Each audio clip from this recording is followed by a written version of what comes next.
आरव को पता था कि अदिति किस खुशी में पार्टी देना चाहती है, लेकिन फिर भी उसने ऐसा प्रिटेंड किया जैसे उसे कुछ भी पता नहीं है। उसने कहा, वाओ अदिति, कांग्रेचुलेशंस, मैं तुम्हारे लिए बहुत खुश हूँ। चलो मैं जल्दी से अपना काम खत्म करके तुम्हारे पास आता हूँ, ठीक है? ये कहकर उसने कॉल कट कर दिया। उसकी नजर फिर से एक बार डायमंड ओनर्ड के बोर्ड पर गई। उसे अचानक कुछ याद आया और उसका चेहरा चमक उठा। इस कंपनी के शेयर्स तो शायद अंबानी फैमिली के पास भी थे। आरव ने बिना देरी किए अपने कांटेक्ट में से अंबानी फैमिली का नाम सर्च किया और कॉल लगा दिया। Hello, this is Aarav. दूसरी तरफ से आवाज आई, यस सर, कहिए, मैं आपके लिए क्या कर सकता हूँ? आरव ने पिछले दिन रणवीर पोद्दार की कंपनी के शेयर वैल्यू गिराने के लिए इसी पर्सन को कॉल किया था और तब भी उसे आवाज नई नई लग रही थी, पर उस समय वो जल्दी में होने की वजह से अपना सवाल पूछ नहीं पाया था और अभी भी उसी आदमी ने कॉल उठाया था। ये देखकर आरव ने पूछते हुए कहा, तुम कौन हो? मुझे लगता है शायद मैं तुम्हें नहीं जानता। दूसरी तरफ से आदमी ने खुद को इंट्रोड्यूस करते हुए कहा, मैं दिव्यांश सिंह हूँ।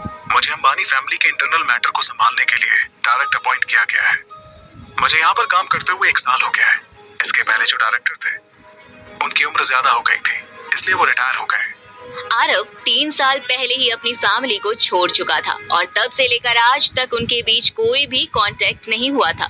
इस वजह से अंबानी फैमिली में पिछले 3 सालों में क्या चेंजेस हुए, इसके बारे में आरव को कोई आइडिया नहीं था।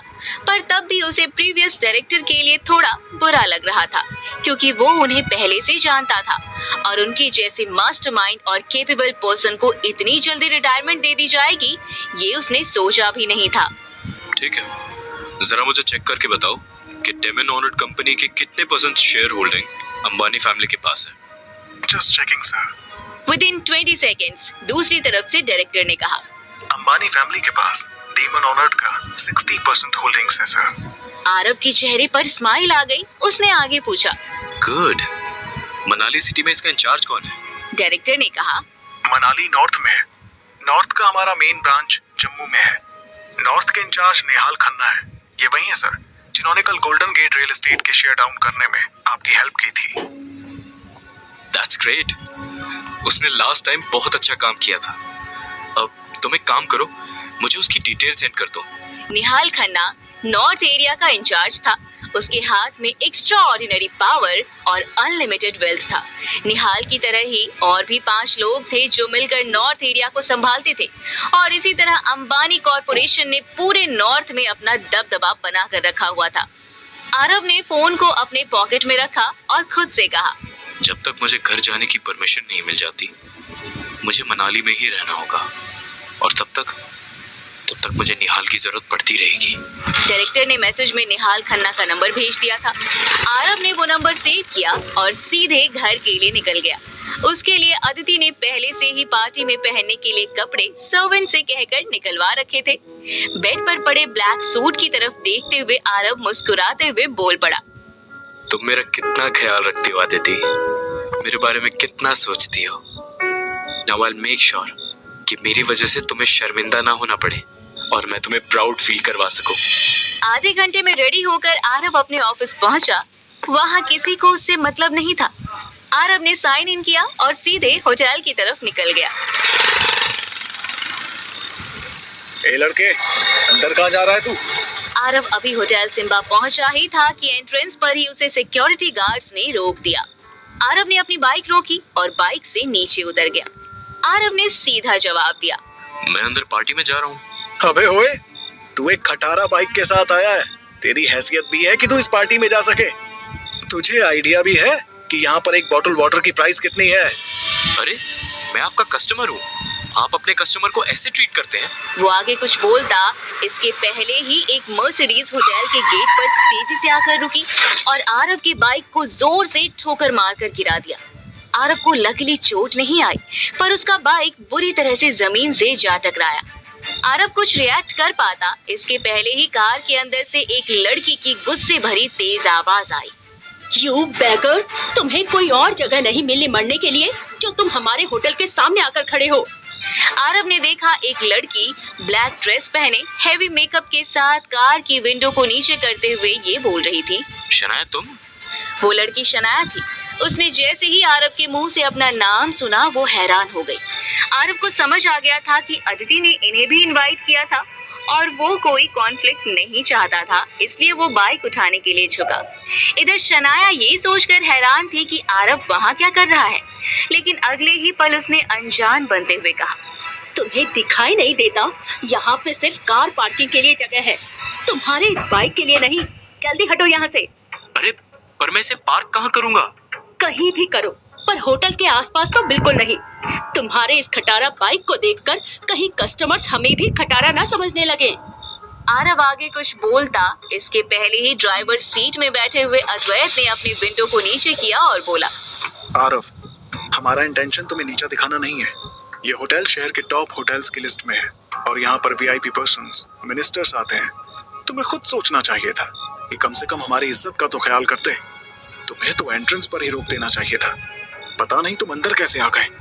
ये तो है ही बेशर्म, इसे क्या पता इज्जत क्या होती है। मुझे तो अदिति दी पे गुस्सा आ रहा है, उन्होंने इसे इनवाइट कैसे कर लिया। शनाया आगे कुछ बोलती, इससे पहले ही आरव ने अपनी बाइक उठाई और वहां से बाहर की तरफ निकल गया। उसे इन दोनों पर गुस्सा तो बहुत आ रहा था, उसका मन भी नहीं था अंदर जाने का, लेकिन अदिति का सोचकर वो बिल्कुल चुप हो गया। वो होटल से 200 मीटर दूर आ गया और उसने अपनी बाइक एक पेड़ से टिका दी, क्योंकि उसकी बाइक का स्टैंड टूट गया था। इधर उसे जाते हुए देखकर शनाया गुस्से से बोलती है, इसकी हिम्मत तो देखो, हमें कितना एटीट्यूड दिखा रहा है। लीव हिम, हम यहाँ पार्टी करने आए हैं। अंदर चलते हैं और एंजॉय करते हैं। शनाया और अद्वैत वहां से अंदर आ गए।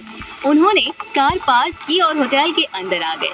उन्हें अदिति ने टेबल नंबर बता दिया था, तो वह सीधे वहीं पर पहुंच गए।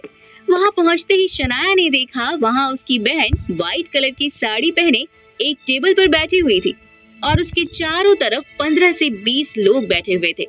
इतने लोगों को देखकर शनाया का मूड ऑफ हो गया। अदिति दी, ये लोग कौन हैं? और ये लोग पार्टी में क्या कर रहे हैं? शनाया की आवाज सुनकर अदिति ने शनाया को जैसे ही देखा, उसके चेहरे पर बड़ी सी मुस्कुराहट आ गई और वो उठकर शनाया और अद्वैत के पास आ गई।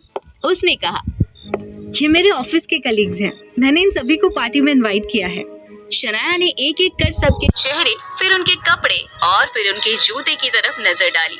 वो सब बहुत ही मामूली कपड़े पहनकर आए हुए थे। उनके कपड़ों और उनके जूतों से ही उनकी हैसियत का अंदाजा वो लगा पा रही थी। अच्छा, तो तुम भी अपने हस्बैंड के साथ रह रहकर मुफ्त का खाना खाने और बटोरने में लग गई हो। मुझे तो लगा था कि तुमने सिर्फ मुझे और अद्वैत और हमारी फैमिली को इनवाइट किया है, लेकिन तुमने तो पूरी फौज ही इकट्ठा कर ली है। वहाँ खड़े सारे कलीग्स अदिति की तरफ देखने लगे। उनकी इंसल्ट हो रही थी। तो अदिति ने कहा, शनाया, तुम गलत समझ रही हो। मैंने इन सबको अपनी तरफ से पार्टी में इनवाइट किया है और मुझे लगा जब अपने घर का होटल है तो हम क्यों ना वहीं पर जाकर सेलिब्रेट करें।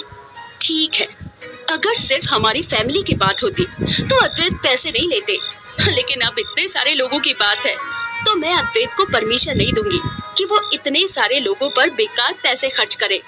अद्वैत ने आगे आकर बात संभालते हुए कहा, don't worry Shanaya, we are family. मुझे खुशी होगी अगर मैं ये पार्टी अपनी तरफ से दूं। थैंक्स अद्वैत, पर ये पार्टी मैंने ऑर्गेनाइज की है और मैं इसका सारा खर्चा खुद उठाऊंगी। तुम लोग टेंशन मत लो, बस एंजॉय करो। अदिति, तुमने तो आज तक किसी भी चीज के लिए फिजूल खर्च नहीं की। पार्टी वार्टी में पैसे उड़ाना तुम्हें पसंद भी नहीं है, फिर आज ये पार्टी किस खुशी में है? कहीं तुम आरव को डिवोर्स तो नहीं देने वाली?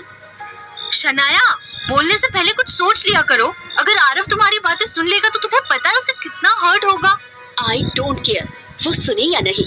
अगर वो सुन भी लेगा तो क्या, वो है ही इसी लायक। और ये बात तो तुम्हें भी अच्छे से पता है कि तुम्हारे पास बहुत ऑप्शंस है, बस तुम एक बार डिवोर्स देकर उससे छुटकारा पाओ। तभी पीछे से एक male voice I. Yes, she is right.